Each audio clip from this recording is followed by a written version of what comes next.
données, certaines routes bloquées.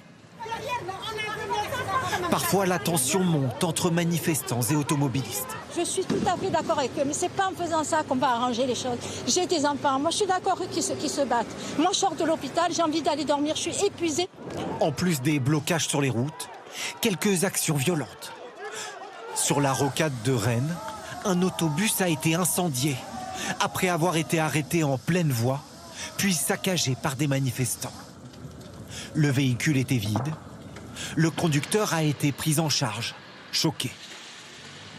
Ce militant tente de justifier ce recours à la violence. Si on parle, personne nous écoute. Manifester, on a vu que ça ne servait à rien. Et en fait, on est là pour entendre notre colère. À Poitiers, c'est l'autoroute A10 qui a été occupée. Quelques instants par les manifestants, avant d'être délogés par les gendarmes. Près de Toulouse, cette fois c'est une opération très ciblée de sabotage. Des câbles incendiés et c'est toute une ligne de TER à l'arrêt pour toute la journée. Je travaille en centre-ville Toulouse et j'ai aucun moyen d'aller au travail.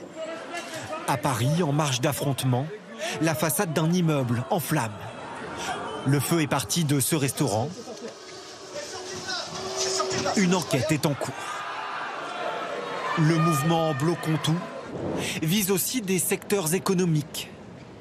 Dans le Nord, les manifestants ont barré l'accès à cette plateforme logistique Amazon durant 5 heures, créant ainsi un embouteillage de camions. Ici, c'est un hypermarché ciblé par les bloqueurs.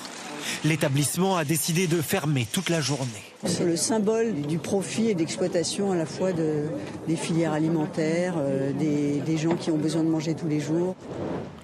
La stratégie policière a-t-elle été efficace?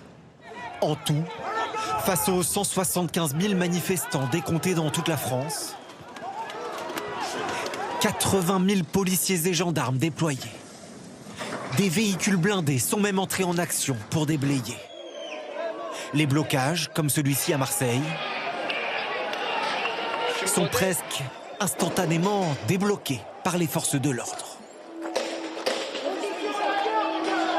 Stratégie assumée par le ministre de l'Intérieur.